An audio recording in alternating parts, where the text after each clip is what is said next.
Hola, soc Jaume Vallcorba de la Fundació Catalunya Estat i seguim amb el tema de l'AVE, que és una ruïna. Finalment, el senyor Blanco, ministre de Foment, ha reconegut que Espanya no pot permetre mantenir la xarxa d'alta velocitat, que és la segona més gran del món.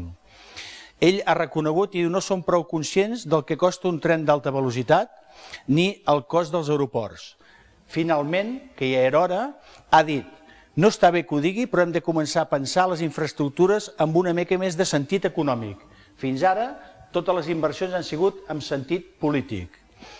I diu, va apuntar que hem de fer estudis de viabilitat econòmica, quins estudis havien fet doncs aquesta gent, i prioritzar les infraestructures que portin més a la productivitat i competitivitat del nostre país. Deu ser del seu, perquè a Catalunya sí que al nostre país no s'inverteix gens.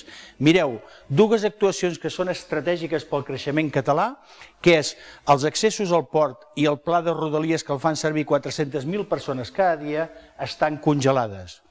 El més important, el que s'hauria de fer és a tots aquests irresponsables se'ls hauria d'exigir responsabilitats, però no polítiques, sinó penals per dilapidació de cabals públics amb finalitats estrictament electorals. Tots aquests senyors haurien d'anar a la presó per haver jugat amb els nostres diners.